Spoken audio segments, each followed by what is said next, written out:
時代が変わってるんですよ。全く違うんですよ。眼科医の山本です。今日はこれを見ているあなたなら何が起きても大丈夫だよってことについてお話ししようと思います。目の病気があって毎日不安に苛まれることもあると思います。悪いことになっちゃったらどうしようとか、今後見えなくなったらどうしよう、不安になると思います。これまでは、大丈夫だよ、そんなことはあんまりないよってことについてお話してきたんですけど、でも起きちゃったらどうするの？もし見えなくなったらどうするの？っていうふうに、いや言ってもなることあるじゃないって不安になる方がいらっしゃるので、じゃあそうなった場合、あなただったらどうなのってことについてお話ししようと思います。一般的には見えなくなると日常生活が本当に苦労して大変になると思われがちですが、ちゃんとこうやって情報を得たりとか、いろんなことを知っている人は意外とそうでもないです。どうしてかというと、それは前向きにいろんな情報を集めたりだとか、適応しようというような能力がある程度あるからです。我々は今、あなたも私もある程度見えているっていうのがあると思います。それを前提に生活しているから、それがなくなった時のことって全く想像ができないんですよ。でも、実際にそういう場面に遭遇して、本当に周りの助けがないと全くできない人もやっぱいらっしゃいます。一方で、自分で生活全部、食事、運動、なんだかんだしてっていう人もいます。実際、私の患者さんでもほぼ見えなくなって、そっから彼女さんができて、彼氏さんができて、結婚して、みたいにして、家庭を持って、で、仕事もして、生活もして、みたいにされている方もいるんですよ。そんなことあんのって思うかもしれないけど、あるんですよね。っていう風に、見えなくなったら、何もかもダメになると思いきや、きちんと自分ができること、そしてやるべきことを分かっていれば、生活は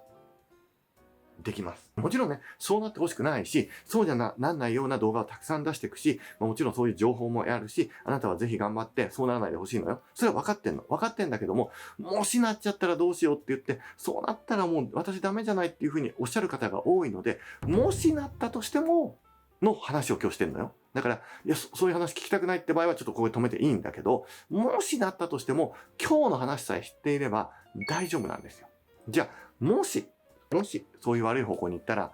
どうすればいいのか。一つ目は、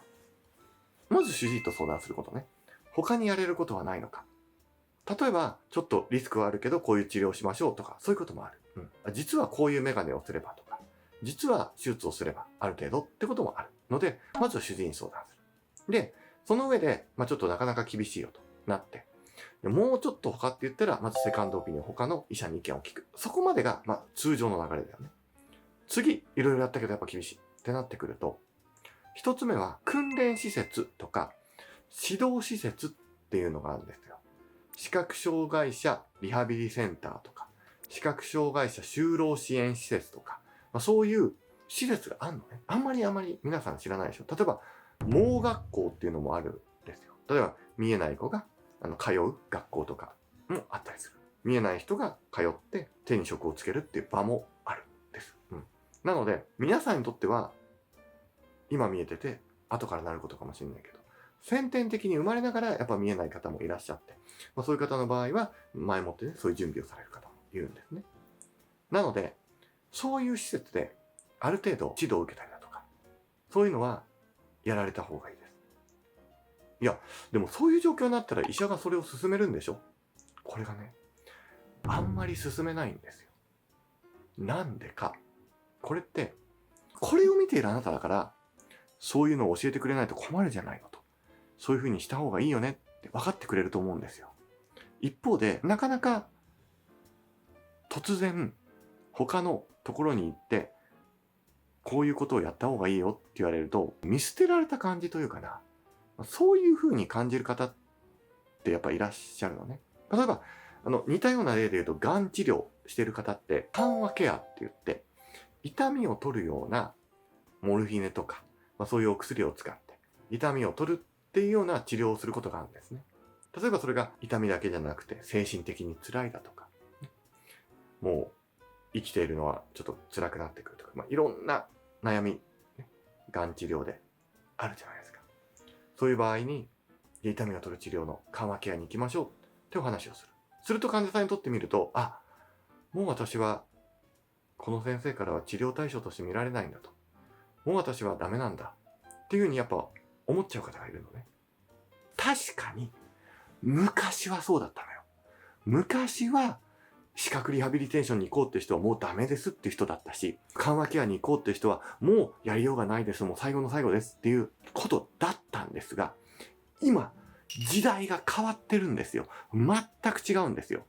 緩和ケアに行きましょう。ね。癌だから緩和ケアに行きましょうっていうのは、全然末期じゃないけど痛いから、それ取るために、いや全然このままあなた何十年も生きるかもしれないけど、やりましょうってあるんですよ。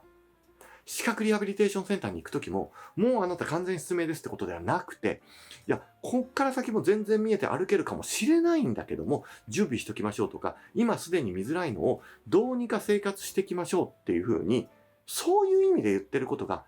多くなってきたんですよ。ただ、医者側も、患者さん側も、昔のイメージが強いので、いや、じゃあ、そういう支援センターに行きましょうってなると、ちょっとどうなのと。いうことが起きやすいんですね。もちろん、私の外来に来てくださっている方は、比較的分かっている方、いや、私の動画を見て情報を得ている方が多いので、支援センターどうですかっておっしゃってくれる方多いのよ。多いんだけども。私が今みたいに情報発信してなかった頃は、やっぱりそういうことを言うと、んっていう空気感になることが、正直言って多かった。なので、あなたの主治医も、あなたがここまでちゃんと勉強してる。あなたがここまで一生懸命であることは知らないことが多いんですよ。すると進めにくいなって思う。で、結果としてあんまり進めないから、こう進めるラインがどんどんね、きつくなっちゃって。で、かなり生活がきつくなるまでわざわざ言わなくていいかなっていうふうになっちゃうことが多いので、結構不自由になってきたとか、生活に不自由を感じてきたって場合は、こういうのってどうなんですかって主治医に言っていただけると、じゃあそろそろ行くといいよねって言ったりだとか、主治医によってはそんなの全然関係ないからもう今はいいよっていうこともあると思うんだけど。三つ目は生活とか仕事とか学業とかのサポートではなく、金銭であるとか公的なサポートっていうのがあるんですよ。代表的なので言うと、視覚障害者認定ですね。1級、2級、3級、4級とかあったりするんですけど、この視覚障害者認定を受けると、特に等級が上の方だと、いろんな公的サービス多いですね。下の方だとしても、例えばリハビリテーションを受けるときとか、ロービジョンといって見えにくい人が使う道具とか器具っていうのがあるんですよ。これって、使う人が少ないもんだから、結果として高くなっちゃうのよ。やっぱ市場というのは求める人が多いと値段が下がったりだとか、求める人とギャップが生じると逆に高くなることもあるんだけども、基本的にそうすると、廉価になって安くなってみんなが持つようになった方が安くなるじゃないですか。スマートフォンね、なってきたから安くなってきたけど、ね、このしもしもって時代のでっかい携帯電話だと何十万としたように、だからなかなかみんなが使わないもんだから、値段高くなるんですよ。一方で、障害者認定、等級が低くても受けとくと、安価に、それを購入する。ゼロではないんだけどね。購入することができるので、そういう意味でも視覚障害者認定とか、あとは障害年金って言って、年金制度とか、それはちょっとご本人の所属とかにもよるんですけど、そういうところに申請すると、ある程度出たりだとか、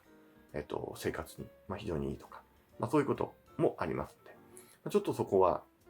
念頭に置いていただけるといいと思います。それで、ちょっとわかりにくいなって場合は、あなたの最寄りの市町村役場ですね。にちょっと相談していただいて、こういう状態なんですけどって言っていただけると、じゃあこういう制度、一般的な制度は今言った障害者制度なんだけど、市町村によって特別な制度があったりするんですよ。例えば千葉のあるところだと、白内障手術とかなんかした後のメガネはちょっと市で補正しますとか、補正の予算があってお金出しますよとか、結構あるのよ。だからあなたの市町村、区とかもあるんだけどね、の役場に行っていただいて、ちょっと聞いていただけると、こうですとか、いや、実はそれは何々センターでちょっとやってるんですとかっていうのを案内してくれるので、ちょっと一回聞いていただけると、それは良いかなっていうふうに思います。そして最後に、これが一番重要かもしれないけど、こういうコミュニティとか、友達とか、家族とか、それは意外となくなりませんし、むしろ強固になったりだとか、もちろん元からね、薄い関係性だったり、ちょっとなっていう人だったら逆にね、切れることもあるかもしれないけど、こうやってね、相談できる仲間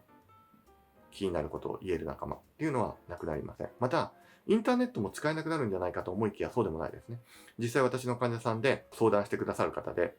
ほとんど見えてないんだけど、音声データで認識していて、コメント欄書いてくださってる方とか、X とか、この YouTube のコメント欄とか、音声ソフトで書いてくださってる方っていうのもいらっしゃるんですよ。でそういう方のように、ネットとかも比較的使えることはありますし、ネットとかパソコンの場合ってちょっと文字を大きくしたりだとか、白黒反転とか、比較的見やすくするって方法がありますんで、ちょっとそういうのもうまく活用していただけると生活はできます。なので、本当に見えなくなったら家で外に出れなくなって、こもって、買い物も行けなくなって、何もできなくなってって想像される方が多いんですけど、そうではなくて、もちろんやりようによりますよ。やりようによりますけども、そうやって生活される方もたくさんいますので、ショックを受けすぎないで、